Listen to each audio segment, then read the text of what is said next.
Good morning. Ito ang pinagkakabalahan ko ngayon. Yan. Yan. Ito. Yan. Kilala nyo na yan? Rubber tree.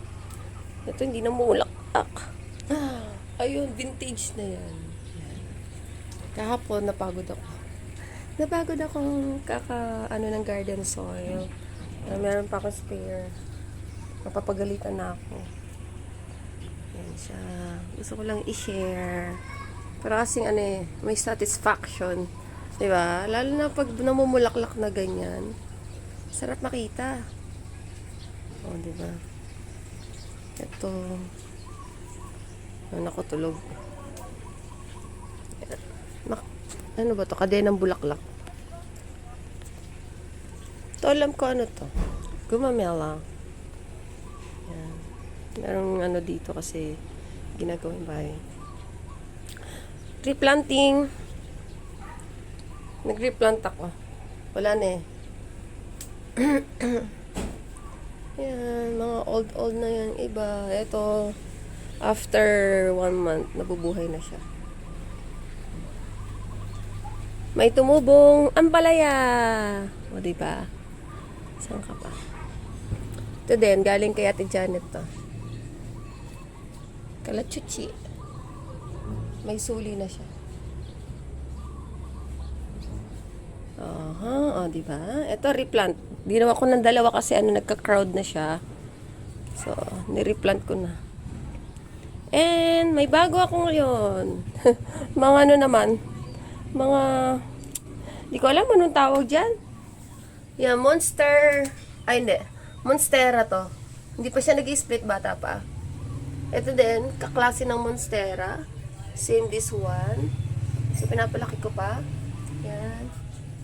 Yan. Ito lang naman ang pinagkakabalahan ko pag walang ginagawa. At kailangan na silang alagaan. Yan. Ay, meron pa palang isa.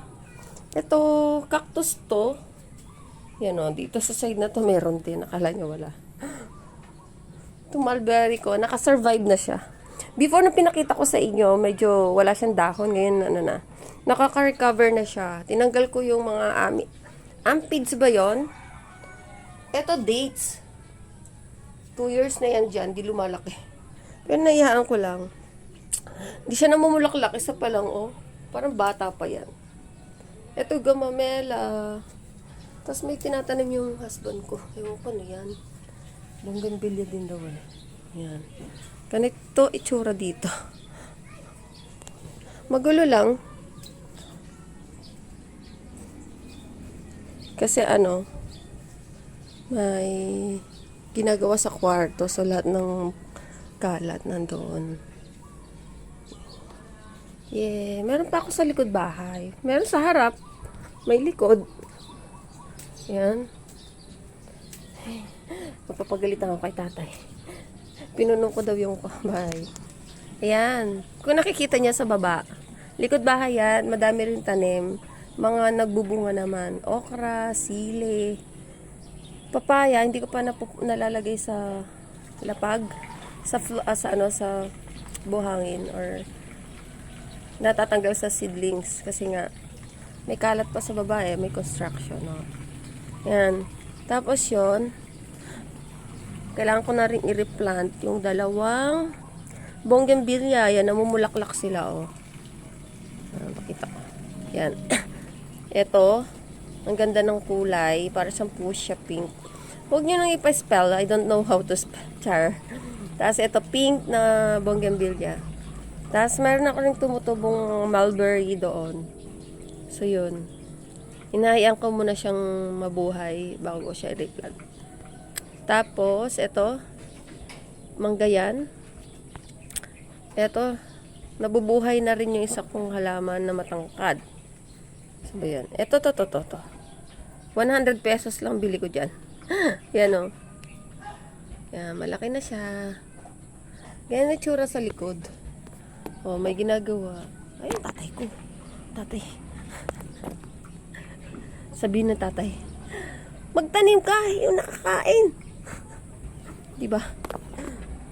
Yan. Bayabas. Ayan. Ganito tsura niya. Dati walang bahay dyan. At dahil hindi naman kinukuha yung likod bahay, magano muna kami ng kubo. Pwede naman tanggalin yan.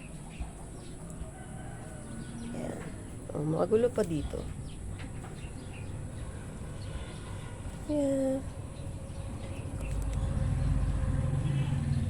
Ito, favorite ko to.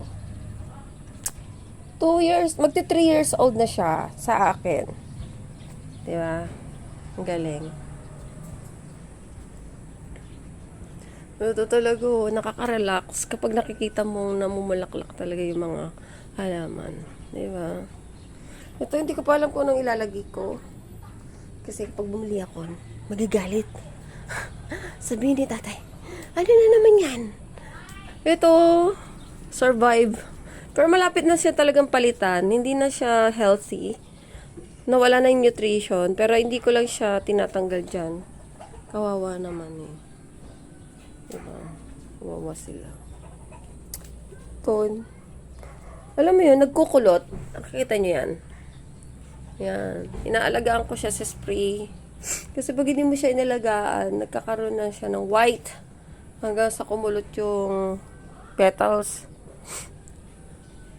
Ito, nabalian ko to eh. Nagtampo yata sa akin. Pero at least nabubuhay na siya. Yan. Diba? Ang sarap tingnan ng mga halaman.